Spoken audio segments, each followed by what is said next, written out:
Bueno, muchachos, estábamos viendo que las bacterias reales pueden ser extremofilias y que estos ser extremofilias las hace vivir en, por ejemplo, ambientes muy salados o en ambientes muy ácidos o en ambientes muy alcalinos. Decíamos que este tipo de bacteria, esto es un fuerte indicio que utilizan los que usan las teorías del origen de la vida en, por ejemplo, la prebiótica, ¿sí? El caldo, la teoría del caldo, ¿sí? O el origen bioquímico, ¿sí? Que la vida se originó en los océanos por condensación de proteínas. Ok, entonces, este es un indicio que se utiliza. Muy bien, vamos a continuar. Bueno, el reino Archea constituye uno de los dominios en los que se dividen los seres vivos. Antiguamente se clasificaban como reino Monera en la taxonomía tradicional. En 1990 se propuso considerarlos en un dominio separado según el sistema de dominio de Karl Guss. O sea, Karl Guss o Gusset los clasifica ya en 1990 en un reino aparte. Entonces estamos hablando de más de 20 años, ¿verdad? Así que al inicio de los 90, ok, ahí está el señor. Y bueno, vamos al reino de las bacterias o el reino bacterial. Ya vimos el reino de las bacterias reales. Hoy vamos al reino de las bacterias, ¿sí? Auténticas. Fíjense que en estas van a ser procariotas. ¿Qué quiere decir procariotas o procariontes? Bueno, son bacterias o células que tienen núcleo y que sus organelos están ordenados. Dice acá que generalmente son seres unicelulares. Unicelulares quiere decir que solo tienen una sola célula. O sea, la misma célula es la bacteria. Muy bien, la mayoría de ellas tienen paredes celulares que contienen peptidoglicano, una molécula estructural. Esto es como muy parecido a la pared celular que tienen las plantas. Muy parecido. ¿Ok? El mundo de las bacterias presenta una variedad morfológica, eso quiere decir formas, prácticamente infinita. Pero fíjate que se han como clasificado en esta forma. Los cocos, los bacilos y los vibrios. Las espiroquetas. Tenemos 4 clasificaciones, ¿verdad? Para la forma de las bacterias.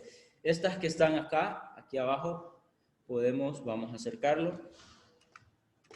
Vamos a ver si nos acercamos. Ok, no, bueno, nos vamos a alejar. Nos vamos a alejar un poquitito. Ok, estas que están aquí abajo son los cocos, las formas de cocos, estas que están aquí abajo. No se logra ver mucho, pero ahora, estas que están, sí, acá, sí, son las formas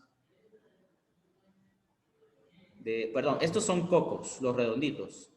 Estos son bacilos. Estos bacilos tienen pelitos, los pelitos los impulsan. Tienen colita también, algunos tienen colita y tienen pelitos. Esos pelitos quiero ver cómo se llaman esas vellosidades. Bueno, ya me voy a acordar de eso. Y estos son los cocos, los redonditos. Ahora, estos que parecen resortes, estos van a ser los vibrios y también las espiroquetas. Ok, tienen forma de resorte. Las bacterias varían también en tamaño, tanto como en forma. Cerca del extremo de los procariontas más pequeños se encuentran los miembros del género Mycoplasma, un grupo interesante de bacterias que carecen de pared celular, con un diámetro aproximadamente de 0.3 micras. En el otro extremo se encuentran bacterias como las espiroquetas, que se pueden alcanzar 500 micras. Imagínense cuántas micras más grandes de longitud.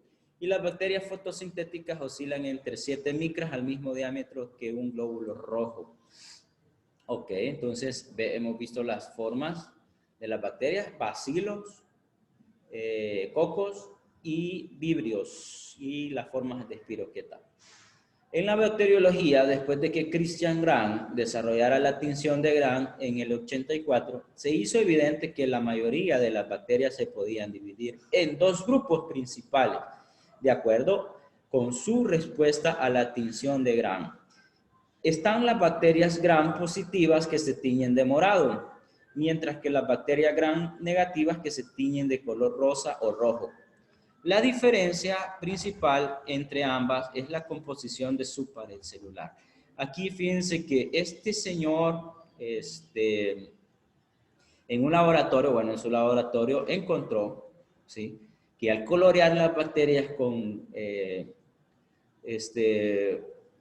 color violeta, ¿sí?, azul de violeta, las podíamos y hacer un preparado, ¿sí?, en un portaobjeto, ¿sí?, el cultivo de bacterias. Luego pongo una muestra, luego pongo la tinción azul, ¿verdad?, de Gram positiva, y voy a observar si estas se tiñen de azul, entonces son bacterias Gram positivas. Y si estas, al agregar la tinción rojo, ¿sí?, me tiñen de rojo, entonces estas van a ser Gram negativas. Como ustedes las están viendo, se miran en el portaobjeto cuando nosotros lo llevamos ya al soporte, ¿sí?, o la mesa, ¿sí?, de lo que es el microscopio.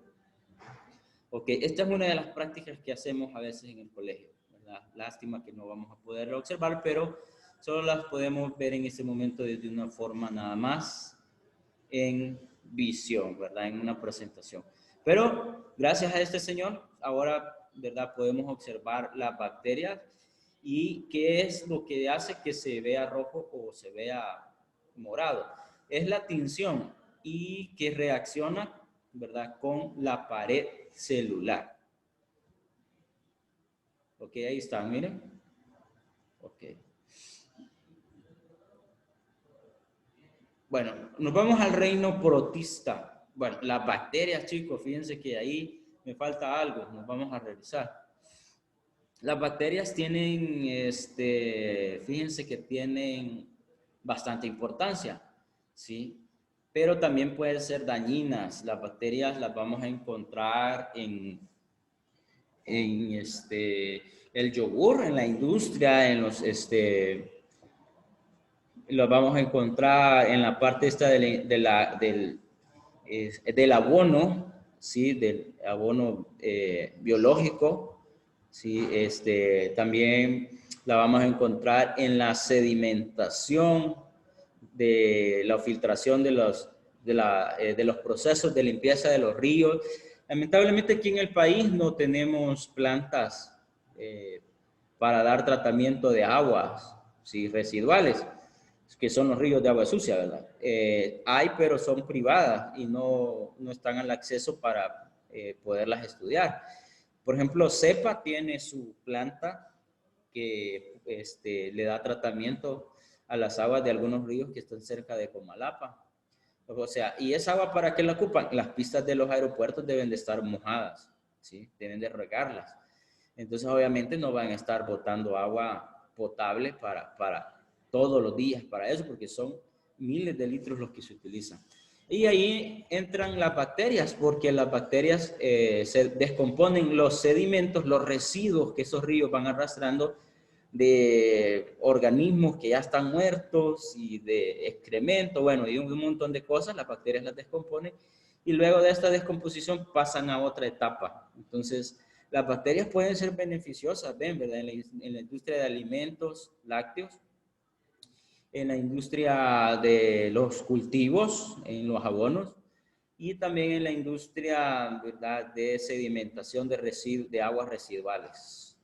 Ok, las bacterias, muy bien. Ahora, pero también pueden ser perjudiciales. Hay enfermedades como la neumonía que te la genera un neumococo, ¿sí?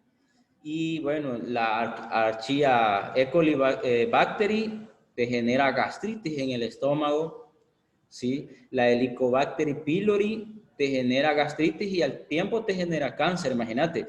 ¿Y dónde las adquirimos? Bueno, las adquirimos en los refiles de agua, porque la gente llega a tomar agua y no ha ido al baño y no se lava las manos, y ya presiona la perillita para que salga el agua. Las aguas que nos venden las embotelladoras no son 100% puras, ¿sí? Nosotros vemos que vienen empaquetadas, pero no sabemos el proceso, ¿verdad? Del cual fueron envasadas. Entonces, esas bacterias vienen ahí. A las bacterias les encanta por lo general la humedad. Ok, bueno, eso es lo que te puedo decir del reino de las bacterias. Me gustaría que también te informaras un poquito más. Yo te voy a poner un video ahí de las bacterias, ¿sí? Junto con la clase para que tengas más información de las bacterias. Bueno, nos vamos al reino protista. Estos son los protozoarios, ¿sí? Los protozoarios. Y vamos a ver qué está pasando con los protozoarios. Bueno, en este reino también es conocido como protoctista. Está integrado por organismos con células eucariontes. Esto quiere decir que tienen núcleo. Y organelos bien diferenciados. Quiere decir que como tienen núcleo, entonces los organelos están ordenados. Los protistas forman un reino heterogéneo que incluyen organismos unicelulares y otros multicelulares. O sea, los protistas vamos a tener protistas de una sola célula y vamos a tener protistas de varias células como son los parásitos, las lombrices, la tenia, la triquina, que son parásitos, ¿sí? Ok, bueno. Los organismos unicelulares son protozoarios y las algas unicelulares. Fíjense bien, protozoarios. Ok, también se incluyen las algas multicelulares como los mohos mucilaginosos o mohos de agua. Ok, hemos escuchado que el pan, la tortilla tiene mohos, pero esos son mohos clasificados en el reino fungi. Los mohos de agua y mucilaginosos van a ser clasificados en el reino protista o protoctista. Es la diferencia. Yo en un libro de biología que tengo un día acá en el colegio estaba, nomás vine, estaba leyendo y vi esa información y entró en mí una confusión tremenda porque al ver los mohos que estaban clasificados en los protistas comencé, hey, esto no es así, ¿verdad? Ahora, pero informándome más, leyendo, investigando, encontré esto, que hay dos tipos de mohos, los mohos de agua, ¿sí? Y los mohos clasificados en el reino fungi. Veamos los protozoarios. Los protozoarios son organismos unicelulares, eucariontes, de alimentación heterótrofa y respiración aeróbica. ¿Qué quiere decir esto? Que se alimentan de otros, porque es heterótrofa, ¿sí? No es autótrofa. Entonces no hacen la fotosíntesis y respiran aeróbicamente. ¿Qué quiere decir aeróbicamente? Esto es a diferencia de lo anaeróbico. Lo anaeróbico es que no necesita oxígeno. Y lo aeróbico entonces es que sí necesita oxígeno. Entonces esto acá nos está diciendo que los protozoarios, esto es cuando vamos a hacer unos exámenes de heces para ver si tenemos parásitos. Ahí van a salir los nombres, ¿verdad? De los parásitos que si tenemos o no tenemos. ¿Ok? Entonces, muchos de vida libre, pero también hay especies parásitas. Por ejemplo, al hombre le provocan enfermedades como amibiasis, paludismo, mal del sueño, toxoplasmosis. La toxoplasmosis la tienen, por ejemplo, los gatos y los perros. ¿Ok? Por eso que algunos papás se molestan que sus hijos jueguen con los perros o que los perros les den la midita, ¿verdad? Se producen asexualmente. Los protozoarios son asexuados, o sea, no tienen gametos reproductores, no hay machos ni hembras, ¿sí? Se dividen en 4 filium. El primer filium se llama sarcodina, ¿sí? La sarcodina se mueve mediante prolongaciones de su cuerpo llamados pseudópodos. como las amibas. Aquí están las amibas, miren.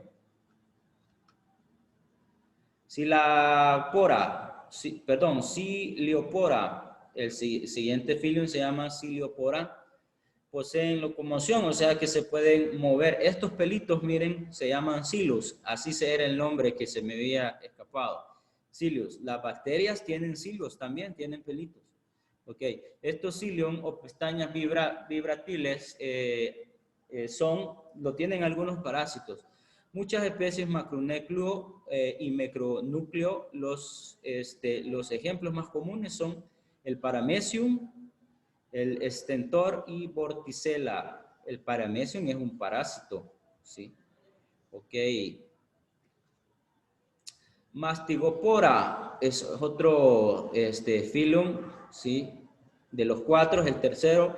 Se mueven mediante flagelos. Los flagelos también es el nombre que reciben los pelitos, que parecen pequeños látigos.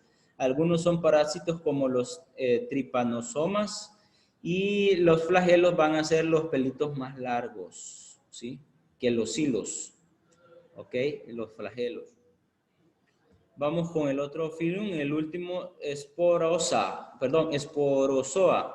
Los protozoos de este filum no se mueven la mayor parte de su vida. Bueno, porque no tienen, ¿sí?, esta colita que se llama flagelo. Tampoco tiene cilus, o sea, pelitos. Por eso no se mueven, se producen por una esporulación. En general son especies adaptadas al parásito. Ok, es un parásito dentro de otro parásito. Miren. Bueno, ok, hemos visto la clasificación para los protistas, reino protista, muy bien. Continuamos, ya vimos los protozoarios y vemos los 4 filum de los protozoarios. Ahora vamos a los protistas micoides. En los micoides, esta es otra especie de protista.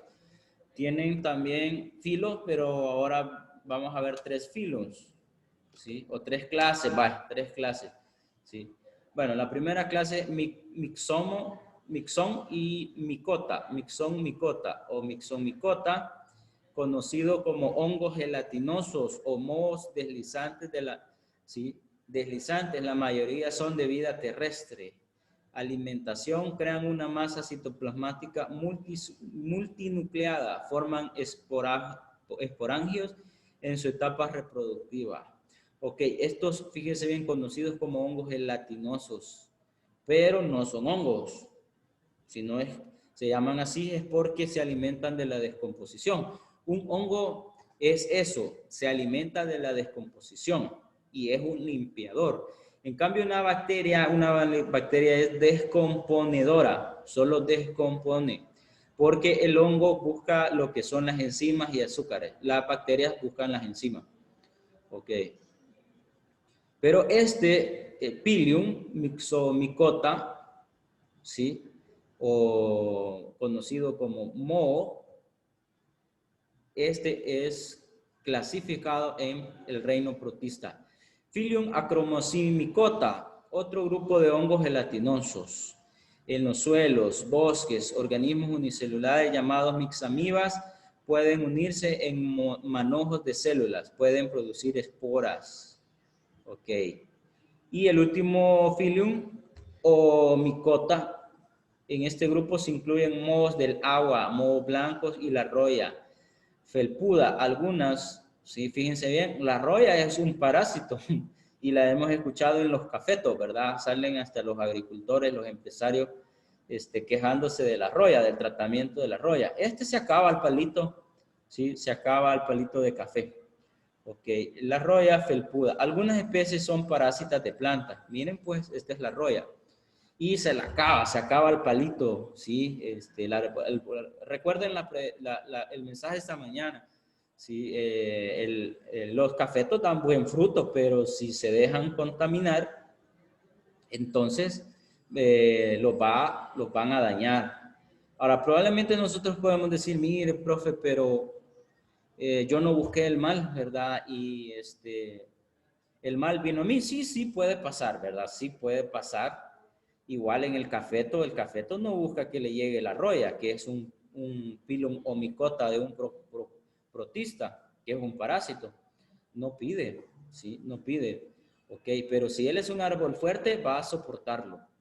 Ok, tú tienes que ser fuerte también, ¿verdad? Porque van a llegar parásitos a tu vida, ¿sí? Como la roya. Y va a querer, fíjate bien, succionarte. Ahora, la reproducción de esta roya es asexual mediante zooporas, pero también pueden reproducirse sexualmente.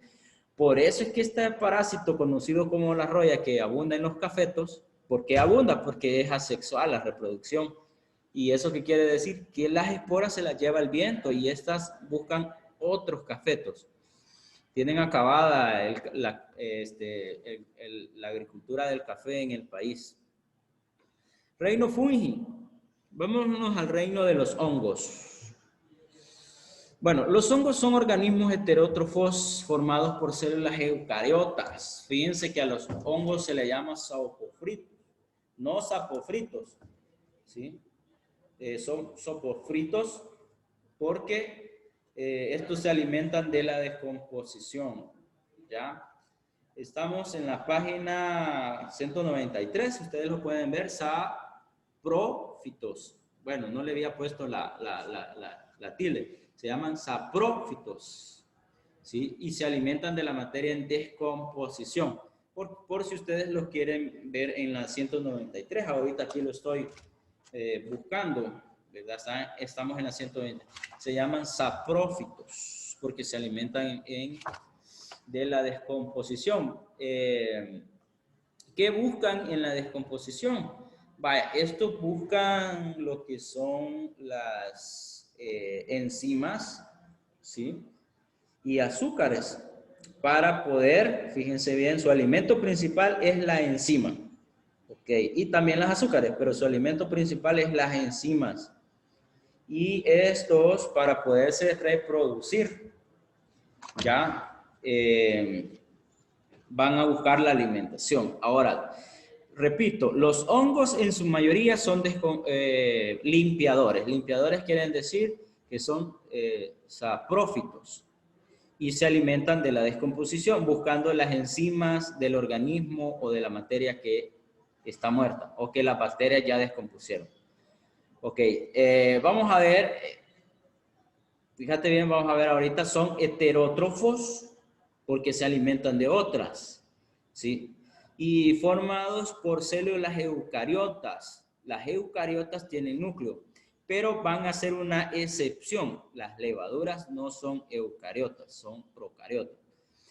Que son unicelulares, las demás son pluricelulares. Las levaduras son unicelulares, compuestas de una sola célula, las levaduras. Ok. Las demás son pluricelulares. Sus células están provistas de paredes parecidas a las de las plantas. Sin embargo, los hongos contienen quitina. ¿Sí? Quitina. Ok.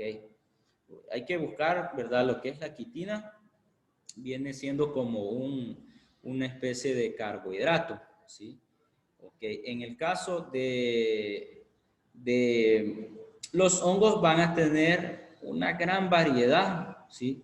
De formas, ¿sí? Vamos a tener champiñones que son comestibles, vamos a tener los hongos venenosos, eh, vamos a tener lo que son las setas, ¿sí?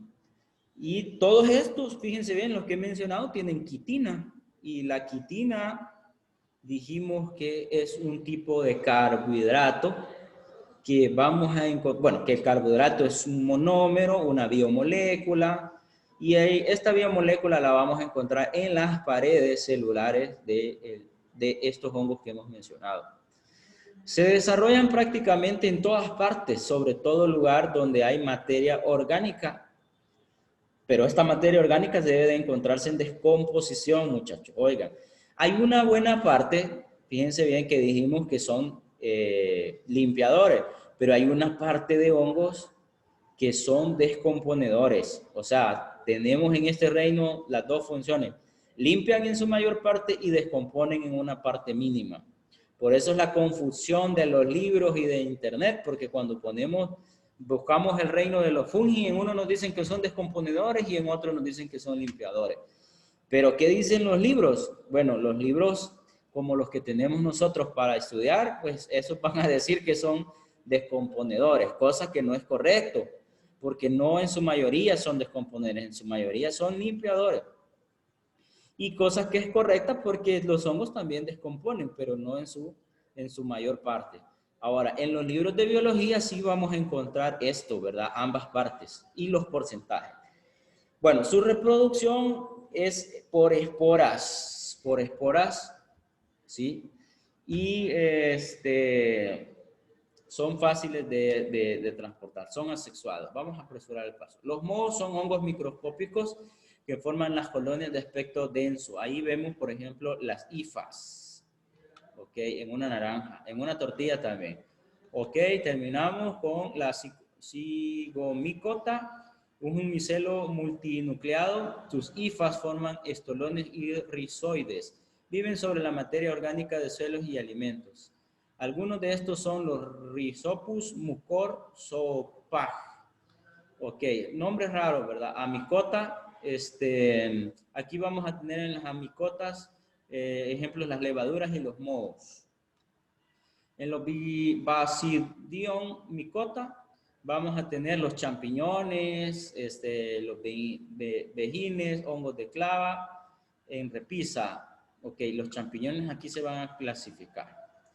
Deuteromicota, fungi imperfect, grupos heterogéneos formados por los hongos que no se conocen su grupo sexual. Algunos ejemplos son Aspergillus, Histoplasma y el Penicillium. El Penicillium de este Deuteromicota se sacó la penicilina. Vámonos al reino de las plantas, un poco rápido porque ya se nos acaba el tiempo. El reino de las plantas, fíjense que estas son eucariotas, son pluricelulares, estos son sexuales y asexuales. Vamos a tener plantas macho y plantas hembra, o vamos a tener que en el mismo árbol estén los dos géneros.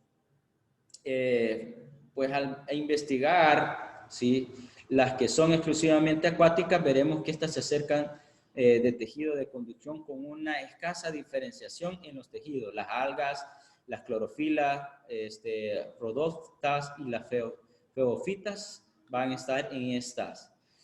El reino vegetal está dividido en varios grupos principales que van desde organismos simples, unicelulares, que solo pueden verse con ayuda del microscopio, a los grandes árboles que son tan familiares en la tierra. Sin embargo, en el mar proporciona un ambiente adecuado únicamente para unos cuantos grupos de plantas. La mayoría de ellas pertenecen al grupo más primitivo del reino vegetal, los talófitos.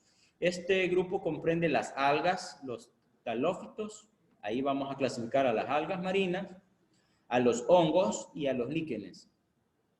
Bueno, en este caso los hongos no, ¿verdad? Pero los líquenes, fíjense bien, los líquenes son hongos, ¿sí? Que son hojuelas que están en las cáscaras o la corteza de los árboles. Son unas hojuelas blancas. El único grupo que no se haya representado de manera significativa en el mar es el de las angiospermas, o sea, plantas con flores. No vamos a ver en los océanos plantas con flores. Las plantas verdes son organismos autótrofos y anabólicos. ¿Qué quiere decir esto? Que elaboran su propio alimento, y anabólicos porque generan la fotosíntesis, o sea, hacen una síntesis, reducen su metabolismo. La metabólisis se divide en dos, en catabólisis y anabólisis. Para las plantas va a ser anabólisis porque sintetizan los químicos que entran. Ahora, ningún animal puede hacer la fotosíntesis de forma directa como lo hacen las plantas para generar su propio alimento. ¿Ok? Bueno, aquí vemos las partes de la planta, las raíces, tallo y las hojas. En la parte verde es donde más se hace la fotosíntesis. Los tejidos conductores vamos a tener xilema, floema, que conducen agua y savia, o sea, nutrición y alimentación, porque nutrición tiene que ver con los nutrientes y eso va de la raíz hacia el tallo, las ramas y las hojas y la flor. Ahora, la fotosíntesis se va a crear en las hojas y esta va a ir de arriba hacia abajo. Los nutrientes van a ir de abajo hacia arriba. Bueno, y van a tener, por ejemplo, tejidos como la parenquima, colenquima, ¿sí? Que son también tejidos de la planta. Debemos de recordar ahí las clasecillas que vimos años anteriores. Pero si no, pues también vamos a leer un poquito. Recuerden que no se deben de quedar con lo que yo acá les doy. Reino animal está formado por todos los animales. Sus características son que se alimentan de plantas y se alimentan de otros animales. Pueden clasificarse dos grupos, los vertebrados y los invertebrados. Los vertebrados son un grupo de animales con un esqueleto interno. Este va a tener columna vertebral, su cuerpo está dividido entre cabeza, tronco y extremidades. Estas son las características de los vertebrados. Hay individuos machos e individuos hembras, es decir, el sexo está diferenciado. O sea, somos sexuales, los animales somos sexuales, hablando científicamente. Los vertebrados se clasifican en 5 grupos, mira, mamíferos, peces, aves, anfibios y reptiles. Ok, los animales invertebrados forman el grupo más numeroso. Si te acordás, la semana pasada vimos en la variabilidad de especies, ¿sí? O la biodiversidad de especies, vimos que en los vertebrados, ¿verdad? Hay miles y miles de especies de los invertebrados, perdón, de los insectos. Aquí estos carecen de una columna, de un esqueleto interno. Ellos tienen un exoesqueleto. Y pues hay invertebrados que no tienen ningún tipo de protección. Por ejemplo, los pulpos son membranosos nada más. Los invertebrados se clasifican en varios grupos artrópodos, caracterizados porque tienen su cuerpo y patas articulados, es decir, individuos en piezas que se mueven. Los grupos más importantes son insectos, arácnidos, crustáceos y mariápodos, o sea, las mariposas. Moluscos. Después de los insectos son los invertebrados más abundantes. Bueno, esto coincide con la presentación anterior, ¿sí? Los gasterópodos, los bivalvos y los cefalópodos van a estar acá en los moluscos. Estos son marinos, si se acuerdan, ¿verdad?